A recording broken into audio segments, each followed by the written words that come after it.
Hello everyone, thank you for joining once again. आज हमारा fourth lecture है हमारी पॉलिटिकल थ्योरी सीरीज का। And I want to thank you all who have been supporting me, who have been watching these channels. And if you are getting any sort of input and any value from all these lectures, please give me a thumbs up, share this video from the aspirants who are preparing for the similar exams of NET or UPSC optional and assistant professor, कोई भी जो इस इन exams के जिसमें politics का importance रहता है वो उसके लिए आप शेयर कर सकते हैं।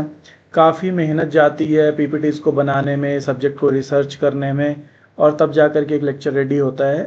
सो thank you everyone for being here. आज हम बात करेंगे modern approaches to political theory and इसमें आज हम बात करेंगे बिहेवियरलिज्म को। अभी तक में हमने बेसिक चीज़ों को क्लियर कर लिया है कि पॉलिटिकल थ्योरी क्या है, फिर पॉलिटिकल थ्योरी हम पढ़ते क्यों हैं, कौन कौन सी अप्रोचेस हैं, उसमें ट्रेडिशनल अप्रोच हमने कल के लेक्चर में अच्छे से कवर किया है। आज हम मॉडर्न अप्रोच के बारे में बात करेंगे। आई एम सॉरी, जहाँ पे मैं बैठा हूँ थोड़ा सा यहाँ नॉइज़ हो सकता है। अभी मेरे पास इतने सारे इक्विपमेंट्स नहीं हैं, तो please bear it with me. आप ऐसा समझिए कि एक क्लासरूम में बैठ के आप पढ़ाई कर रहे हैं, और जब भी हम कुछ यहाँ पे पढ़ रहे होते हैं तो keep your pen and paper with you. तो जो भी मैं बता रहा होता हूँ उसको आप जो है तो नोट डाउन कर लीजिए, है ना। और ये जो नोट्स हैं ये आप कमेंट में पिन करिएगा। मैं कोशिश करूँगा कि इनको एक गूगल ड्राइव में या टेलीग्राम चैनल में अपलोड कर दिया जाए। So let's begin. तो पॉलिटिकल साइंस में हम अभी तक ये दो क्वेश्चन ये रहता है कि ट्रेडिशनल अप्रोच में हम पढ़ते हैं व्हाट ऑट टू बी, क्या होना चाहिए। तो इसमें हम क्या पढ़ते हैं, आइडियाज़ को पढ़ते हैं। हम ट्रेडिशनल अप्रोच की बात कर रहे हैं यहाँ पे, इसमें हम आइडियाज़ की बात करते हैं। इसके साथ साथ हम कोशिश करते हैं कि क्या कुछ नया होना चाहिए, वैल्यूज़ की बात करते हैं। यहाँ पे हम एक्चुअल पॉलिटिकल बिहेवियर की स्टडी नहीं करते। तो बिहेवियरलिज्म का जो शब्द है वो आया ही इसी चीज़ से है, बिहेवियर को पढ़ने का जो होता है दैट बिकम्स बिहेवियरलिज्म, राइट। तो ये क्वेश्चन कि एक्चुअल पॉलिटिक्स पॉलिटिकल बिहेवियर कैसे अफेक्ट करता है, इससे जो है तो बिहेवियरलिज्म का बर्थ हुआ है।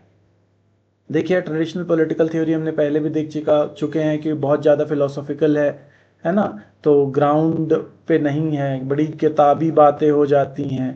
तो उसको जो है तो ग्राउंड लेवल पे इम्प्लीमेंट करने के लिए हमें जो मेथड है वो नहीं मिल पाते।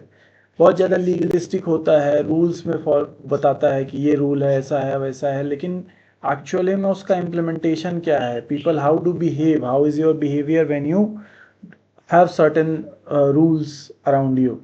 And also it is too historic. These are all these are the approaches of traditional political theory. तो इनसे जो है तो काफ़ी लोग डिसअफेक्टेड थे और डिससेटिस्फाइड थे, नॉट डिसअफेक्टेड, सॉरी। तो उन लोगों ने एक नया डायरेक्शन देने की कोशिश करी सब्जेक्ट को, because it was in 20th century middle में, जब में हम 1940s ऑनवर्ड्स जो है तो डिकोलोनाइजेशन जब चालू हुआ, जिसमें कई वेव्स में डिकोलोनाइजेशन हुआ, तो इसमें क्या हुआ, न्यूली इंडिपेंडेंट नेशंस बने। ठीक है, आज़ादी मिली, जैसे हमको आज़ादी मिली 1947 में।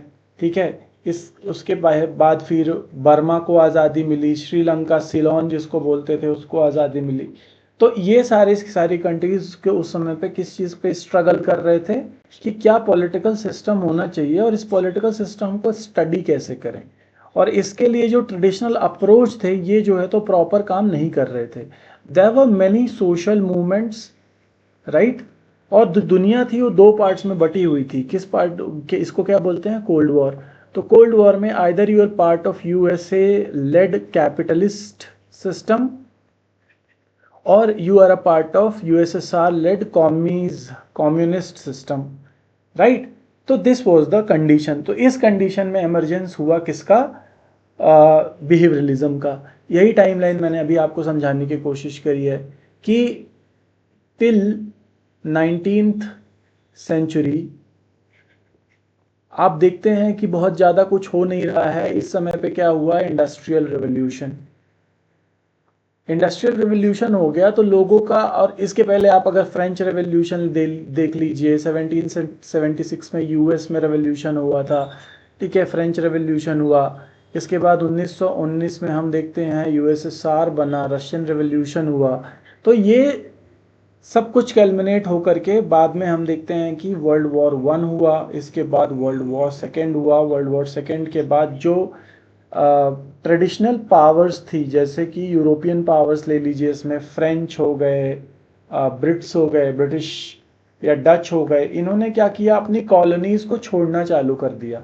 क्या कर दिया, इंडिपेंडेंस ग्रांट करना चालू कर दिया, अपनी इंडिपेंडेंस टू कॉलोनीज, राइट। तो इसके बाद हम इन कॉलोनीज को स्टडी करने के लिए, और इनमें जो है तो एक प्रॉपर पावर स्ट्रक्चर बनेगा ना, क्योंकि पुराना पावर जैसे ब्रिटिश चले गए तो इंडिया को हमने डेमोक्रेसी बना दिया, पाकिस्तान डिक्टेटरशिप की ओर चला गया।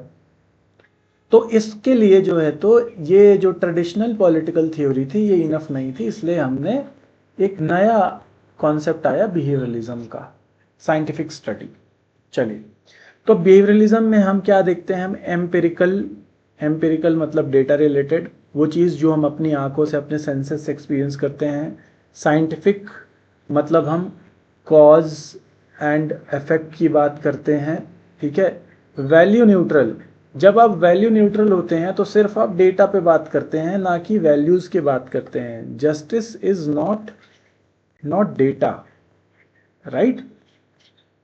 तो इन सब चीज़ों को पढ़ने के लिए, एक्चुअल पॉलिटिकल बिहेवियर पढ़ने के बाद हमने डिसीजंस बनाने हैं। तो दिस इज बिहेवियरलिज्म। तो इसमें क्या कीवर्ड है, पहला है साइंटिफिक, दूसरा एम्पेरिकल, क्वांटिटेटिव मतलब डेटा रिलेटेड, और ऑब्जर्वेबल बिहेवियर।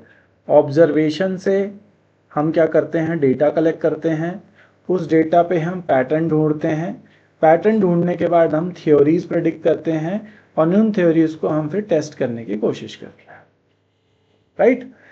तो अब ये मैंने आपको अभी बताया, ट्रेडिशनल अप्रोचेस पर क्रिटिसिज्म था, नया नेचुरल साइंसेस का राइज चल रहा था उस समय पे, psychology was also a major subject, ठीक है। इसमें Freud, Sigmund Freud, Carl Jung, ऐसे बहुत सारे लोग थे जो अपने अलग अलग थ्योरी दे रहे थे, और सर्वे रिसर्च और स्टैटिस्टिक्स उस समय पे ऑलरेडी एक बहुत बड़ा पार्ट बन चुके थे। अभी अगर हम इंटेलेक्चुअल बैकग्राउंड में देखें तो Chicago school, Merriam, Harold Lasswell, David Easton, Almond और डहल, इनके बारे में हम आज पढ़ेंगे।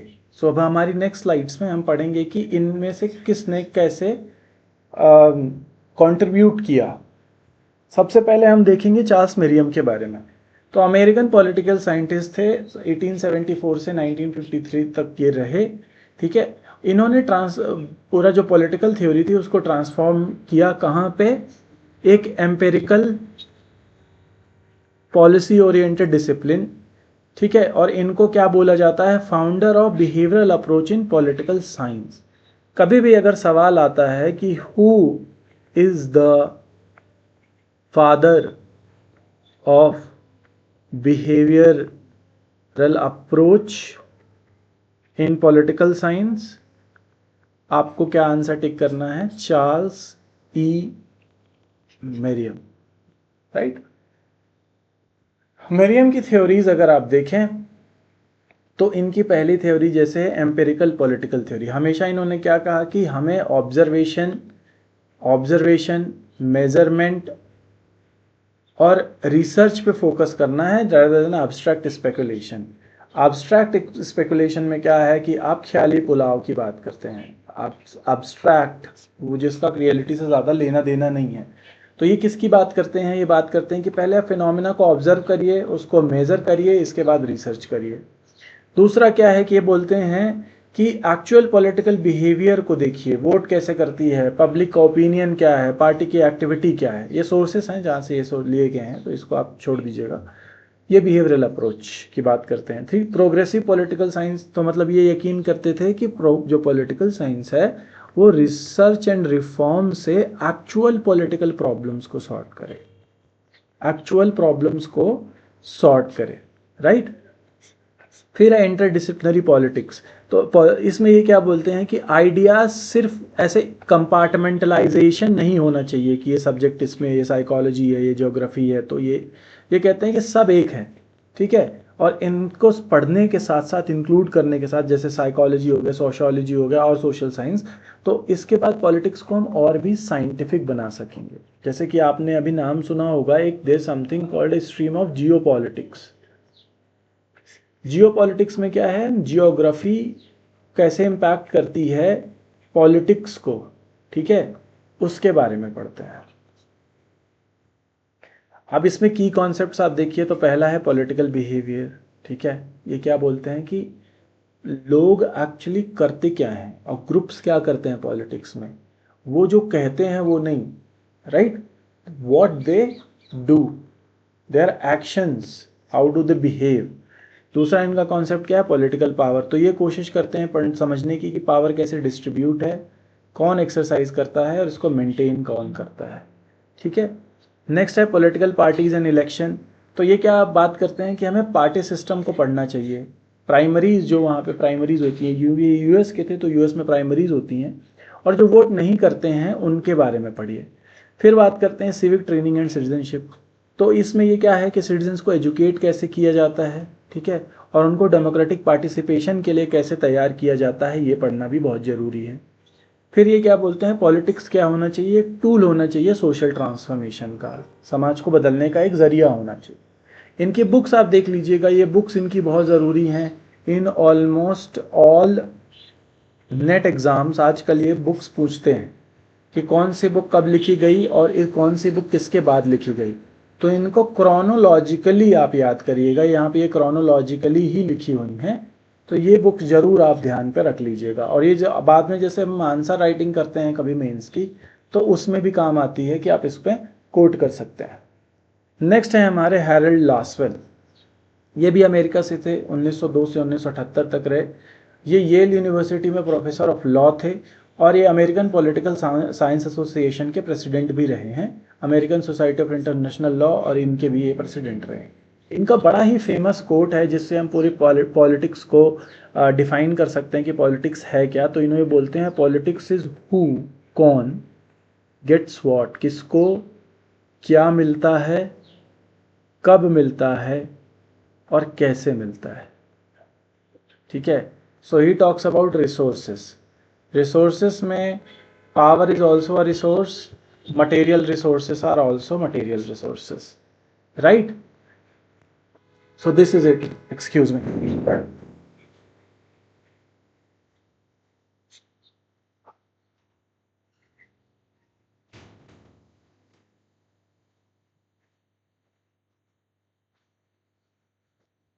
लोगों को ना सेंस नहीं है यार। थ्योरीज ऑफ लासवेल में जब हम देखें तो लासवेल क्या बोलते हैं कि politics is the distribution of values. तो वैल्यूज में क्या है, आप वही सेम जस्टिस, फ्रीडम, इक्वलिटी, ये सारी वैल्यूज हैं। तो इनको कैसे डिस्ट्रीब्यूट किया जाएगा, किस ग्रुप को कितनी फ्रीडम होगी, किस ग्रुप को क्या मिलेगा, फिर रिसोर्सेज का डिस्ट्रीब्यूशन कैसा होगा, बेनिफिट्स का डिस्ट्रीब्यूशन कैसे होगा, इसको पढ़ते हैं हम पॉलिटिक्स में। दूसरा क्या है, बिहेवियरल पॉलिटिकल साइंस। तो इन्होंने क्या शेप करने की कोशिश की कि जो एक्चुअल पॉलिटिकल साइंस है तो वो कैसे डिपेंड करता है पॉलिटिकल कंडक्ट से, कम्युनिकेशन से और पावर रिलेशन से। पॉलिटिकल कंडक्ट तो नेता नगरी कैसे चलती है, नेता हम अपने आप को कैसे कंडक्ट करते हैं। जैसे for example if there is a call for protest, तो क्या आप जाते हो कि नहीं जाते हो, राइट। पॉलिटिकल कम्युनिकेशन कैसा है, तो आपको जो है, तो जो न्यूज़ आती है वो कैसी है। दूसरा, गवर्नमेंट की पॉलिसीज़ कैसे काम करती हैं, इन सब सारी चीज़ों पे ये बात करते हैं, राइट। और पावर रिलेशंस यहाँ पे कि एक पर्टिकुलर, फॉर एग्जांपल एक ग्रुप का क्या इंटरफेयर रहता है दूसरे ग्रुप में। तो ये सारी चीज़ों को ये पढ़ने की कोशिश करते हैं।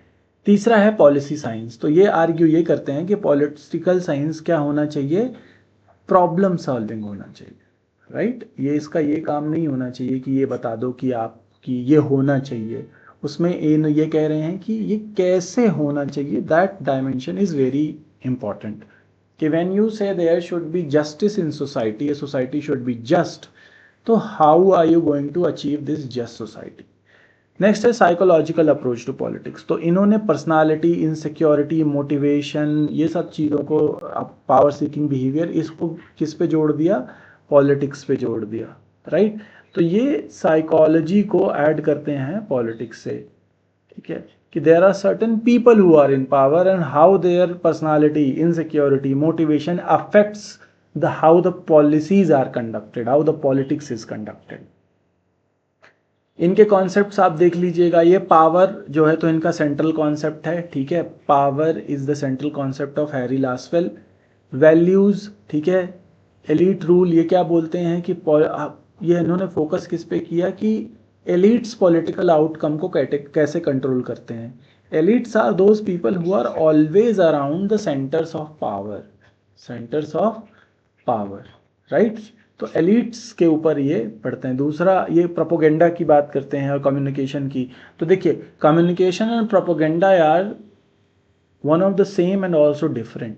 तो कम्युनिकेशन में जैसे मैं आपको कोई चीज़ कम्युनिकेट कर रहा हूँ कि India is a great country, ठीक है, ये क्या हो गया? ये आपको मैं कम्युनिकेट करने की कोशिश कर रहा हूँ। But this can also be A propaganda. ये है जब अब मान लीजिए कोई कंट्रोवर्सी हो गई और उस कंट्रोवर्सी में आपको ने बहुत ज़्यादा पता नहीं है, तो उस कंट्रोवर्सी में, जैसे नीट की कंट्रोवर्सी हुई, नीट का पेपर लीक हुआ 2026 का, तो इसमें मैं, अगर आप कोई फॉरेनर है, मैं आपको ये बताने की कोशिश करूँ, no India is a great country, ये ऐसा नहीं होता यहाँ पे, ये सब ऐसा ही है, वैसा है, तो that becomes my propaganda. Communication में क्या है? When you talk about facts, when you put up forward facts without any agenda, without any agenda, so it becomes political communication, right?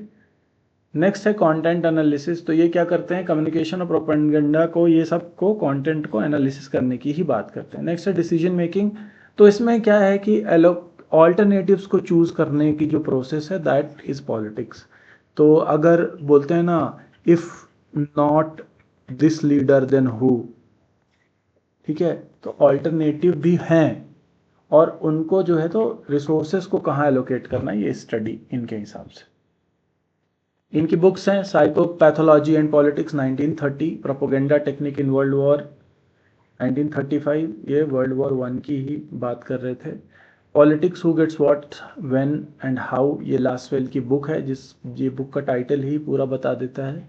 World politics and personal insecurity 1935, power and personality 1948, power and society, a framework of political inquiry with Abraham Kaplan, ठीक है, Morton Kaplan भी इनसे ही associated रहे होंगे। For the policy science 1951 with others. Next आते हैं हम David Easton पे। ही is the OG of behaviourism, ठीक है। इन्होंने एक्चुअली, ये उस समय पे अमेरिकन पॉलिटिकल साइंस एसोसिएशन के प्रेसिडेंट थे और इन्होंने एक कॉन्फ्रेंस करी थी। उस कॉन्फ्रेंस के बाद इन्होंने डिक्लेयर किया था, राइट। तो इनको father of systems theory in political science बोलते हैं, फाउंडर ऑफ पोस्ट बिहेवियरलिज्म माने जाते हैं, ठीक है। तो चार्ल्स ई मेरियम क्या है? फादर ऑफ बिहेवियरलिज्म, ठीक है। और ये क्या है? डेविड ईस्टन क्या है? Father of post behaviourism. ये जरूर ध्यान पर रखिएगा, ठीक है। इनकी थ्योरी क्या है? सबसे मेन थ्योरी तो ये क्या बोलते हैं, जो पूरा स्टेट है उसके अंदर गवर्नमेंट है और ये सारा कुछ एक कंट्री को, एक समझ लीजिए, आप क्या बोलते हैं? सिस्टम। कंट्री को क्या बोलते हैं? सिस्टम। तो पॉलिटिक्स क्या एक ऐसा सिस्टम है जो कंटिन्यूसली डिमांड रिसीव होती है, इसके पास सपोर्ट रिसीव होता है कहाँ से? समाज से। समाज क्या देता है? समाज देता है डिमांड, कि ये मेरी डिमांड है और इसके लिए मैं आपको ये सपोर्ट दे रहा हूँ। किसको मिल रहा है? ये आपके सिस्टम को। और सिस्टम इसको क्या कन्वर्ट कर देता है? डिसीजंस, ठीक है, आउटपुट्स। तो ये जो डिसीजन समाज के लिए देते हैं, ये अथॉरिटेटिव बोला जाता है, क्योंकि एक पर्टिकुलर अथॉरिटी इनको दे रही है। अगर आप एक साइकिल देखिए तो ये हो गया एनवायरनमेंट, ठीक है। ये कौन से एनवायरनमेंट हो गए आपके? डोमेस्टिक एनवायरनमेंट हो गया, एक्सटर्नल एनवायरनमेंट हो गया, ये सारे के सारा एनवायरनमेंट हो गया जिस एनवायरनमेंट में स्टेट काम करता है। अब इसमें सिटीजन्स क्या करेंगे, सिटीजन्स डिमांड करेंगे और सपोर्ट करेंगे। डिमांड की है जैसे आपने कि हमें क्या चाहिए, हमें चाहिए स्कूल्स, ठीक है। इसके बाद आप वोट देंगे एक पर्टिकुलर पार्टी को, पॉलिटिकल सिस्टम बनेगा, डिसीजंस एक्शंस होंगे और उन डिसीजन एक्शंस में जो भी कुछ प्रॉब्लम होगी सिटीजन उसको रिएक्ट करेंगे और इसके बाद वापस से डिमांड देंगे। एग्जाम्पल देखिएगा कि जैसे लोग क्या बात करते हैं, बेटर हेल्थ केयर चाहिए, हॉस्पिटल अच्छी होनी चाहिए, ठीक है। इसके लिए इन्होंने क्या किया, बीजेपी को इलेक्ट किया। लेट्स से बीजेपी ने बोला कि हम इस पे काम करेंगे, ठीक है। तो क्या किया यहाँ पे डिमांड रखी और सपोर्ट दिया।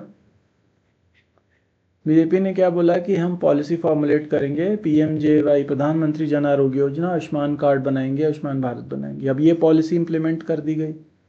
इस इम्प्लीमेंटेशन के बाद पब्लिक रिएक्ट करेगी कि इसमें ये सही है और ये सही नहीं है, ठीक है। तो इसको गवर्नमेंट मॉडिफाई करेगी। गवर्नमेंट इसको अच्छे से मॉडिफाई करेगी तो गवर्नमेंट को फिर सपोर्ट मिल जाएगा, गवर्नमेंट को फिर सपोर्ट मिल जाएगा और फिर वो पूरा साइकिल चलेगा। अगर नहीं करेगी तो गवर्नमेंट पब्लिक किसी और को चूज कर लेगी, राइट। अब दूसरा इनका जो कॉन्सेप्ट है ईस्टर्न का, वो है बिहेवियरलिज्म। तो ये क्या बोलते हैं, पहला हमने अभी देख लिया, दूसरा देखते हैं। पॉलिटिकल साइंस को क्या बनाते हैं, scientific, empirical, quantitative, value neutral, पढ़ लिया हमने। फिर इनका कॉन्सेप्ट है पोस्ट बिहेवियरलिज्म। तो इन्होंने बिहेवियरलिज्म को क्रिटिसाइज किया। क्यों क्रिटिसाइज किया कि पहली बात तो आपने वैल्यूज को हटा दिया। बिहेवियरलिज्म में वैल्यू न्यूट्रल होने की बात करता है। ये देखिए आप यहाँ पे किसकी बात करता है, वैल्यू न्यूट्रल। वैल्यू न्यूट्रल मतलब कि सिर्फ क्वांटिटेटिव डेटा लो, उस पर काम करो, कोई भी वैल्यूज इसमें ऐड मत करो, राइट। कोई भी जैसे कि जस्टिस, न्याय है, फ्रीडम है, वो आप उस पर ऐड मत करो। तो ये क्या बोलते हैं, इससे क्या हुआ, इससे ये हुआ कि लोगों का जो है तो this was the time when USA में काउंटर कल्चर मूवमेंट चल रहा था। काउंटर कल्चर में जो है तो एफ्रो अमेरिकन जो थे वो अपने राइट्स के लिए लड़ रहे थे, राइट। और हिपी मूवमेंट था। तो एक तरह से लोग World War II के बाद फेडअप थे और वो culturally there was a lot of instability. और इसको इंस्टेबिलिटी को कंट्रोल करने के लिए political science was not doing enough. तो इन्होंने क्या बोला कि पॉलिटिकल साइंस सिर्फ एक्सप्लेन ना करे सोसाइटी को, बल्कि हेल्प करे कि इसको इम्प्रूव कैसे करना है। तो इन्होंने दो प्रिंसिपल दिए। पहली बात तो रिलेवेंस। तो पॉलिटिकल साइंस को अगर रिलेवेंट रहना है तो it's must solve real problems. और दूसरा क्या है, एक्शन। तो इसके लिए क्या है, एक्शन लेना पड़ेगा, काम करना पड़ेगा समाज में। चौथा है वैल्यू मींस एंड्स फ्रेमवर्क। तो ईस्टर्न ने क्या बोला कि देखिए 3 एसेंशियल कंपोनेंट्स होते हैं। पहली हो गई, हमको वैल्यू लेना पड़ेगा। तो जैसे for example we want to achieve equality in a certain area, example लेते हैं किसमें, शिक्षा में, एजुकेशन में। तो आपका गोल क्या होगा कि पुअर स्टूडेंट्स को इम्प्रूव एक्सेस हो पढ़ाई का, अच्छी जगह से पढ़ाई कर पाए। इसके लिए आपके मीन्स क्या होंगे, स्कॉलरशिप देंगे ताकि अच्छे जगह पे जा पाएँ, फ्री टेक्स्ट बुक देंगे, उनके लिए सीट्स रिजर्व करें, ठीक है। तो इसमें क्या है, पब्लिक पॉलिसी में क्या हुआ, गवर्नमेंट एजुकेशन असिस्टेंस क्या कर रही है, गवर्नमेंट एजुकेशन के लिए असिस्ट कर रही है। अब इनका कॉन्सेप्ट्स देखिएगा। तो जैसा भी अभी हमने बात की कि ये हो गया आपका पॉलिटिकल सिस्टम, ये हो गया एनवायरनमेंट, यहाँ से आती हैं डिमांड्स और सपोर्ट, राइट। यहाँ से जो है तो आउटपुट जाता है और फिर यहाँ से फीडबैक जाता है। क्या है इनपुट में, इनपुट में है डिमांड, सपोर्ट। इसका एग्जाम्पल ले लीजिए, टैक्सेस इनपुट है, हम दे रहे हैं, वोट हम दे रहे हैं, हमारी डिमांड क्या रहती है, हम पिटीशन कर रहे हैं कि पेड़ नहीं काटना है भाई, डेवलपमेंट करो। ओपिनियन रहती है पब्लिक की, that is also the input. Criticise करिए आप पॉलिसीज को। आउटपुट में क्या है, गवर्नमेंट के डिसीजंस हैं। क्या क्या डिसीजन है, पॉलिसी बनाती है गवर्नमेंट, कोर्ट के जजमेंट्स रहते हैं, लॉज रहते हैं, ठीक है। अब फीडबैक में क्या है कि अब एक सिटीजन इवेल्युएट करेगा गवर्नमेंट के एक्शंस, और गवर्नमेंट अपनी एडजस्ट करती है फ्यूचर पॉलिसीज को, ठीक है। एनवायरमेंट में क्या है कि everything that is outside the political system, economic environment, social environment, international environment, culture and technological environment, ठीक है। सिर्फ पॉलिटिकल सिस्टम की हम बात कर रहे हैं, पॉलिटिकल सिस्टम में इकोनॉमिक सिस्टम नहीं है, वो it's not a part of social system, it's not part of international system. ये अभी आपको डायग्राम मैंने बना के दिखाया, इसका आप चाहें तो स्क्रीनशॉट ले सकते हैं। This is how the system works. This is also very famous quote of David Easton, politics the authoritative allocation values for a society। कैसे गवर्नमेंट डिसाइड करती है कि कौन से resource, rights, opportunities, obligations distribute होंगे with legitimate authority. Legitimate authority, Weber का concept हम आगे समझेंगे कि अथॉरिटी होती है जिसके पास लेजिटिमेसी होती है, लेजिटिमेसी होती है जिसको हम एक्सेप्ट करते हैं। पुलिस अगर आपको घर से उठा ले जाएगी तो पुलिस के लिए वो लॉफुल है, वो आप लेजिटिमेट मानते हैं। लेकिन कोई दूसरा व्यक्ति आकर के आपको घर से उठा ले जाएगा, that is a criminal act, right. तो एग्जाम्पल है इसमें, गवर्नमेंट क्या करती है कि अथॉरिटेटिव एलोकेशन ऑफ वैल्यूज करती है, वैल्यूज को एलोकेट करती है। तो जैसे फॉर एग्जांपल बजट एलोकेशन, तो बजट में किस सेक्टर में कितना पैसा जाएगा। रिजर्वेशन पॉलिसी की किस ग्रुप को कितनी रिजर्वेशन सीट्स मिलेंगी। वेलफेयर स्कीम्स कि किस ग्रुप को किस पर्टिकुलर योजना का अधिकारी होगा। और टैक्सेशन की किसको कितना टैक्स भरना है। ये कुछ बुक्स हैं ईस्टर्न की। पहली है the political system, framework for political analysis, systematic systems analysis of political life, the current meaning of behaviourism and varieties of political theory. ये ध्यान पे रखिएगा। नेक्स्ट आते हैं रॉबर्ट डहेल। तो डहेल इज ऑल्सो लीडिंग बिहेवियरलिस्ट और इनको फादर ऑफ मॉडर्न प्लूरलिज्म बोला जाता है। फिर से ध्यान रखिएगा, CEM Charles E मेरियम is father of behaviourism, David Easton is the father of post-behavioralism, and Robert Dahl is the father of modern pluralism, ठीक है। ये एम्पिरिकल डेमोक्रेटिक थ्योरी के पायनियर बोले जाते हैं और इन्होंने कॉन्सेप्ट ऑफ पॉलियार्की भी डेवलप किया है। सबसे इंपॉर्टेंट है इनकी थ्योरी ऑफ पॉलियार्की। देखिए, मोनार्की आपने सुनी होगा, तो मोनार्की दो शब्दों से बना है, मोनो प्लस आर्की। उसी तरह पॉलीआर्की दो शब्दों से बना है, पॉली प्लस आर्की। आर्की का मतलब होता है शासन, मोनो का मतलब होता है एक, पॉली का मतलब होता है बहुत, मतलब दो से ज्यादा। इसमें अगर डू आ जाता तो दो हो जाता। तो ये क्या कहते हैं कि आइडियल डेमोक्रेसी एग्जिस्ट ही नहीं करती रियल वर्ल्ड में। क्या बोलते हैं ये कि आइडियल डेमोक्रेसी एग्जिस्ट नहीं करती। कैसे? ये बोलते हैं कि जो मॉडर्न डेमोक्रेसीज हैं वो पॉलीआर्कीज हैं, जहाँ पे पावर बहुत सारे कॉम्पीटिंग ग्रुप्स के बीच में डिवाइडेड है। पावर क्या है, बहुत सारे कॉम्पीटिंग ग्रुप्स के बीच में डिवाइडेड है। एग्जाम्पल ले लीजिए, जैसे हमारे इंडिया में मल्टीपल पार्टी सिस्टम है। क्या है? Multiple party system. तो कोई भी चुनाव जीतेगा इस पर्टिकुलर ग्रुप ऑफ पूल से, ठीक है। इसके फीचर जरूर ये होंगे कि फ्री एंड फेयर इलेक्शन होगा, यूनिवर्सल एडल्ट फ्रेंचाइज होगी, ठीक है, कि 18 साल के ऊपर सबको वोटिंग का अधिकार होगा, चुनाव होंगे, हर व्यक्ति को अधिकार होगा इलेक्शन लड़ने का, आप अपने आप को एक्सप्रेस कर सकते हैं, आपको सोर्स ऑफ इंफॉर्मेशन मिलती रहेगी, ऑल्टरनेटिव अलग अलग जगह से आप ले सकते हैं, है ना। मतलब freedom of press, freedom of association और रिस्पॉन्सिव गवर्नमेंट। तो ये फीचर्स हैं पॉलीआर्की। दूसरा ये देते हैं प्लूरलिस्ट थ्योरी ऑफ डेमोक्रेसी। तो इन्होंने ये रिजेक्ट कर दिया कि किसी वन इलीट के पास पावर होती है, नहीं, there are multiple elites. What? There are multiple elites, और इन इलीट्स के पास पावर डिवाइड रहती है। पावर एक इलीट के पास नहीं रहती, बहुत सारे इलीट के पास रहती है। तो एक अब हम डेमोक्रेसी पढ़ेंगे तो इसमें इलीट थ्योरी के बारे में पढ़ेंगे, उसका एक खंडन करते हैं। इलीट थ्योरी में परेटो हो गया, विल्फ्रेडो परेटो, ठीक है, रॉबर्ट मिशेल्स, इन लोगों का नाम आता है। ये जो इटली में कुछ थिंकर्स थे, तो these Italian thinkers gave elite theory, ठीक है। उसी तरह हमने यहाँ पे मल्टीपल इलीट की बात करी है।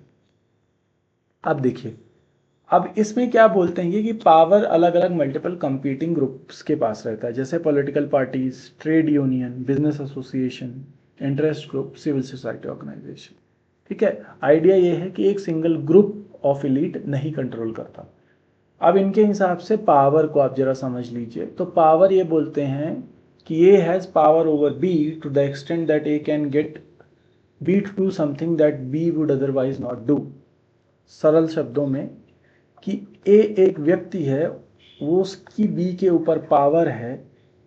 एक पावर कितनी है कि ये ए उससे उतना काम करा सकता है जितना बी नहीं करेगा अपने आप से, लेकिन ये ए उसको क्या कर सकता है, पुश कर सकता है वो काम कराने के लिए। That is power. Getting someone to do something that they will otherwise not do, ठीक है।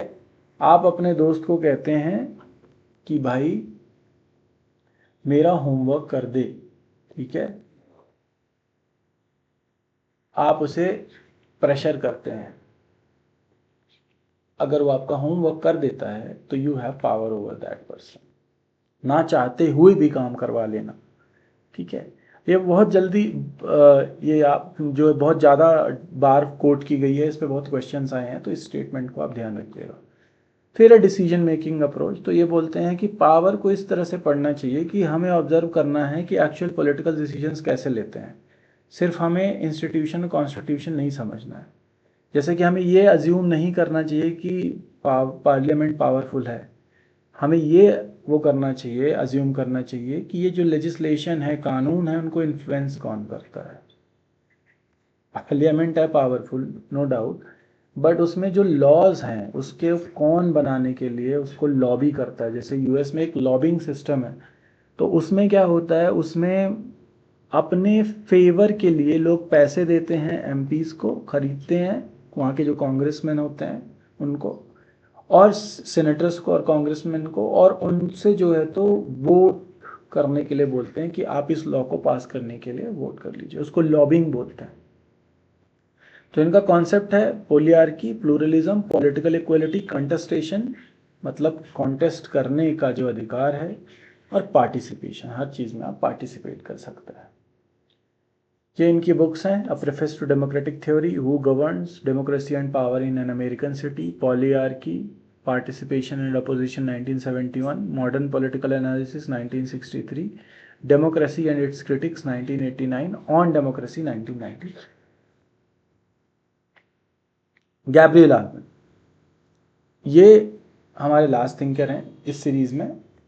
इनको स्ट्रक्चरल फंक्शनल एनालिसिस का फादर बोला जाता है। He is the father of structural functional analysis in comparative politics.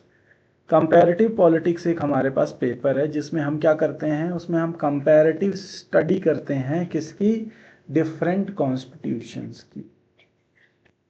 ये ट्रेडिशनल अप्रोच था। अब देखिएगा इसमें आलमंड साहब क्या ऐड करते हैं। ये पाइनियर हैं पॉलिटिकल कल्चर के, ठीक है, ये भी लीडिंग बिहेवियरिस्ट हैं और ये कंपैरेटिव पॉलिटिकल स्कॉलर हैं। पहला है स्ट्रक्चरल फंक्शनल थ्योरी, जो बहुत इंपॉर्टेंट है। तो ये क्या बोलते हैं कि हर पॉलिटिकल सिस्टम में कुछ स्ट्रक्चर्स होते हैं, स्ट्रक्चर्स माने इंस्टीट्यूशंस, ठीक है, जो कि स्पेसिफिक फंक्शंस को परफॉर्म करते हैं ताकि सिस्टम चलता रहे। जैसे कि RBI, supreme court, election commission, UPSC, ये क्या है? ये अलग अलग स्ट्रक्चर्स हैं, ये अलग अलग इंस्टीट्यूशंस हैं, किसके? इंडिया के। और ये क्या करते हैं? ये परफॉर्म करते हैं, काम करते रहते हैं ताकि सिस्टम सरवाइव करे, सिस्टम क्रैश ना करे, राइट?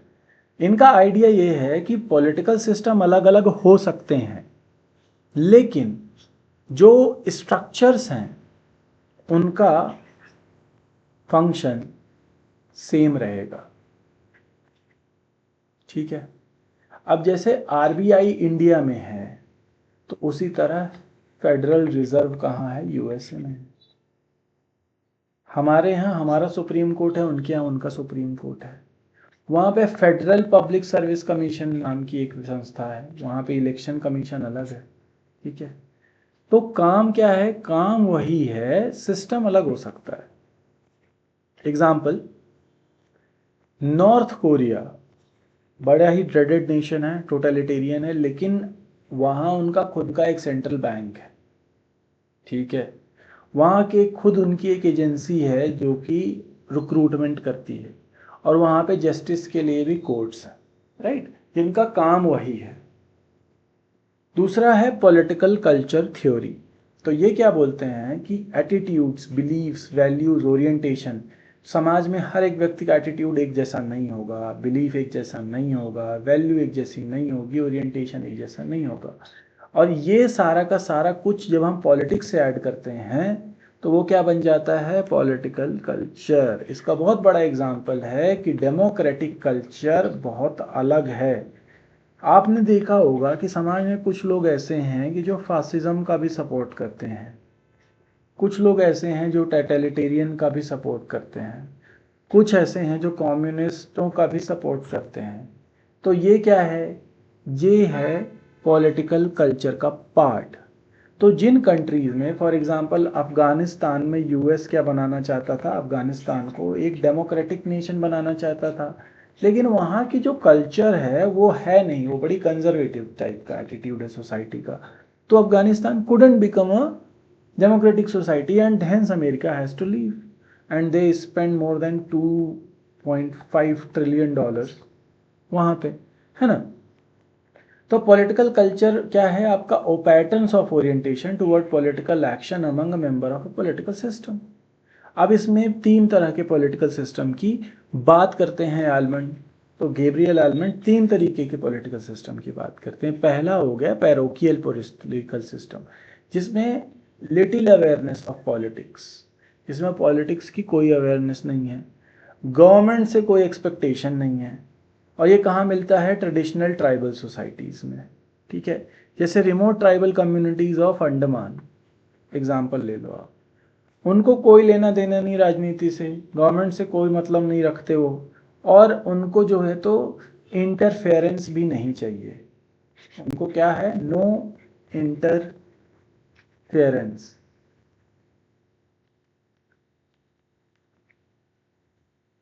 ठीक है? दूसरा है सब्जेक्ट पॉलिटिकल कल्चर। इसमें क्या है? सिटीजन गवर्नमेंट को ओबे करता है, पॉलिटिकल पार्टिसिपेशन लिमिटेड रहता है।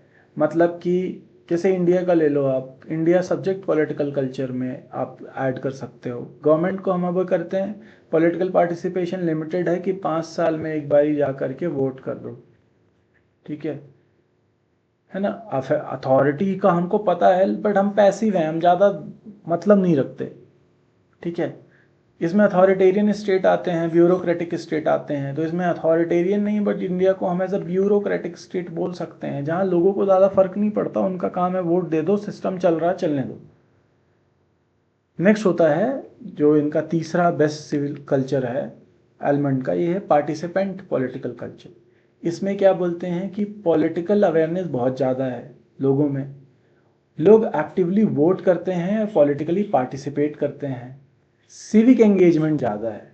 जो मॉडर्न डेमोक्रेटिक सोसाइटीज़ हैं, जैसे कि नॉर्वे की सोसाइटी हो गई, जर्मनी हो गया, है ना, वेस्टर्न यूरोप ले लीजिए, ईस्टर्न यूरोप ले लीजिए, यहाँ पे जो डेमोक्रेसीज हैं वहाँ की बात हो रही है। अब इनके साथ सिडनी वर्बा जी हैं, जो कि साथ में ही इन्होंने बुक लिखी है, उसका नाम है सिविक कल्चर। और ये आर्ग्यू करते हैं कि जो बेस्ट डेमोक्रेसी होती है वो तीनों कल्चर को, कौन कौन सी, पैरोकियल, सब्जेक्ट और पार्टिसिपेंट, इन तीनों को जो बैलेंस करके रखती है वो बेस्ट डेमोक्रेसी होती है। और इस मिक्स पॉलिटिकल कल्चर को इन्होंने सिविक कल्चर बोला है। ठीक है। तीसरा है कंपैरेटिव पॉलिटिक्स। तो इन्होंने, जैसा मैंने बताया कि पहले जो ट्रेडिशनल कंपैरेटिव पॉलिटिक्स थी, ट्रेडिशनल कंपैरेटिव पॉलिटिक्स थी, उसमें हम क्या पढ़ रहे थे, उसमें हम पढ़ रहे थे कॉन्स्टिट्यूशन के बारे में। इन्होंने बोला नहीं, ये गलत है, हमें जो है तो कंपैरिजन में और क्या क्या जोड़ना है, political behaviour, political culture, political development, interest groups, political parties and communication processes. क्या क्या जोड़ना है, बिहेवियरलिज्म के थिंकर है ना, तो बिहेवियरलिज्म में सिर्फ कॉन्स्टिट्यूशन नहीं आता ना, बाकी बिहेवियर, ह्यूमन बिहेवियर की बात करते हैं। तो ये बात करते हैं कि these should be added and compared across, right. अब इन्होंने जो डेविड ईस्टन का सिस्टम थ्योरी इसके पहले हमने पढ़ी, क्या थी, इनपुट है, सपोर्ट है, कहाँ जाएगा सिस्टम में, ऊपर एनवायरनमेंट है जिसके अराउंड सिस्टम के, यहाँ से पॉलिसीज बनेंगी जिसको आउटपुट बोलोगे आप, और इसके बाद जो है तो क्या होगा, रिस्पॉन्स होगा जनता का। This was eastern approach. तो इसको इन्होंने एक्सपैंड करके फंक्शंस वो किए हैं कि पर्टिकुलर पॉलिटिकल सिस्टम क्या फंक्शन परफॉर्म करते हैं। अभी हमने पढ़ा था कि इन्होंने क्या बोला कि हर एक स्ट्रक्चर एक अलग अलग फंक्शन परफॉर्म करता है, every structure performs a function. तो इसको इन्होंने बांट दिया दो तरीके से। दो तरह के फंक्शंस कौन है, आउटपुट फंक्शन है और एक इनपुट फंक्शन है। ठीक है, इनपुट वो फंक्शन है जो कि हम सिस्टम को देंगे। ठीक है, यहाँ पे कंफ्यूज नहीं होएगा, ये समझिए आप। पॉलिटिकल सिस्टम है, इसमें हम कुछ चीजें पॉलिटिकल सिस्टम को देंगे और उससे हमें फिर कुछ चीजें मिलेंगी। अब देखिए इसमें क्या है, पहला है पॉलिटिकल सोशलाइजेशन एंड रिक्रूटमेंट। मतलब पॉलिटिकल सोशलाइजेशन, पॉलिटिकल वैल्यूज को डेवलप करना, लोगों को, पॉलिटिकल लीडर्स को रिक्रूट करने का काम कौन स्ट्रक्चर करता है समाज में, स्टेट में, सिस्टम में, family, school, political parties, media. ठीक है, आपको एक पर्टिकुलर आइडियोलॉजिकल ओरिएंटेशन मिलेगा आपकी फैमिली में, कोई कांग्रेसी होगा, कोई भाजपाई होगा, कोई किसी और से रिलेटेड होगा, बट होगा। फिर आपके स्कूल में आप जाओगे तो वहाँ एक आपको तरीके से बताया जाएगा कि एक वहाँ एक ओरिएंटेशन आपको समझ आएगा एजुकेशन सिस्टम से। फिर पॉलिटिकल पार्टीज़ आपको इन्फ्लुएंस करने की कोशिश करेंगी कि नहीं हम बहुत अच्छे हैं, नहीं हम बहुत अच्छे हैं। फिर आपको मीडिया जो है तो एक पर्सपेक्टिव देगा। दूसरा इनपुट फंक्शन क्या है, इंटरेस्ट आर्टिकुलेशन। तो सिटीजन क्या करता है, अपनी डिमांड एक्सप्रेस करता है। ठीक है, जैसे trade union, NGO, pressure group. तो जब भी हमको कुछ इंटरेस्ट वो करना होता है तो हम उसके लिए ट्रेड यूनियन, जैसे फॉर एग्जांपल अगर आप एक पर्टिकुलर जॉब में चले जाएंगे तो उसमें अगर आप जा करके किसी अन्याय के बारे में लड़ेंगे तो उसमें प्रॉब्लम हो जाएगी, तो आप सबको साथ में लेकर के काम करोगे, तो उसको बोलेंगे यूनियन। ट्रेड यूनियन स्पेसिफिकली जब आप जॉब में रह के काम करेंगे, आपका ट्रेड है उसका यूनियन है, that becomes trade union. NGOs हैं जो अलग अलग ग्रुप्स हैं, नॉन गवर्नमेंटल ऑर्गेनाइजेशंस, वो काम करते हैं, प्रेशर ग्रुप्स हैं। फिर इंटरेस्ट अग्रीगेशन, तो ये क्या करते हैं कि अलग अलग इंटरेस्ट को कंबाइन किया जाता है एज अ पॉलिसी ऑल्टरनेटिव। तो जैसे क्या किया, पॉलिटिकल पार्टीज़ ने अलग अलग इन ग्रुप्स की डिमांड्स को लिया और उसको जो है तो कंबाइन, क्लब करके अपना मैनिफेस्टो निकाल दिया कि हम पावर में आएंगे तो हम ये करेंगे, हम इनके लिए ये करेंगे। तो that is interest aggregation, interest को अग्रीगेट करना, एक जगह कंबाइन करना इंटरेस्ट को, डिफरेंट डिफरेंट इंटरेस्ट को। और फिर इसको आप क्या, ये कैसे कम करेंगे, ये लोगों तक पहुंचाएंगे पॉलिटिकल पार्टीज, कैसे, इंफॉर्मेशन को, television, newspaper, social media, parliament, ये पॉलिटिकल कम्युनिकेशन का हिस्सा हो गया। अब ये चीज़ें क्या हुई, ये हो गए इनपुट। अब जब ये सारी चीज़ें पॉलिटिकल सिस्टम में जाएंगी तो क्या होगा, कुछ आउटपुट भी आएगा। तो सबसे पहले क्या होगा, इनमें से ऐसे कानून बना दिए जाएंगे। ठीक है, लेजिस्लेचर क्या काम करेगा, कानून बना देगा। आपने बोला कि हमें फेयर वेजेस नहीं मिल रही है, ठीक है, INCI उसने बोला हम आपको फेयर वेज दिलाएंगे, आपने उसको वोट दिया, वो पहुंच गई पार्लियामेंट में, पार्लियामेंट में उन्होंने फेयर वेजेस एक्ट बना दिया। ठीक है, दूसरा इम्प्लीमेंटेशन ऑफ लॉज, अब ये कानून बन गया, इसको कौन करेगा, इम्प्लीमेंट, एग्जीक्यूटिव। ठीक है, और इसमें अगर कंपनीज जो हैं तो इसको चैलेंज करेंगी तो इसमें इसका इंटरप्रिटेशन कौन करेगा, जुडिशियरी। तो ये हो गया output function, rule making, rule application, rule adjudication. तो इनके कॉन्सेप्ट्स क्या क्या हैं, concepts by Gabriel Almond. Structure बोलते हैं ये, क्या बोलते हैं ये कि स्ट्रक्चर जो है तो सेम ही होते हैं ऑलमोस्ट इन पॉलिटिकल सिस्टम्स, और उनके फंक्शन सेम होते हैं। स्ट्रक्चरल डिफरेंशिएशन की बात करते हैं, पॉलिटिक्स की सेकुलराइजेशन की बात करते हैं, पॉलिटिकल डेवलपमेंट की बात करते हैं। जा बात आप इसमें अभी बहुत मत सोचिए, कंपेरेटिव पॉलिटिक्स जब हम पढ़ेंगे तो इनके बारे में विस्तार से पढ़ेंगे। ये एक बारी बुक देख लीजिए, सिविक कल्चर इनकी बुक है, जिसमें ये 3 कल्चर की बात करते हैं। अभी हमने पढ़ा कौन कौन सी, पैरोकियल, सब्जेक्ट और पार्टिसिपेंट, 3 कल्चर की बात करते हैं। ठीक है, आप सिडनी वर्बा के साथ लिखी उन्होंने, कंपेरेटिव पॉलिटिक्स और डेवलपमेंटल अप्रोच, बिंघम, पावेल और आलमंड।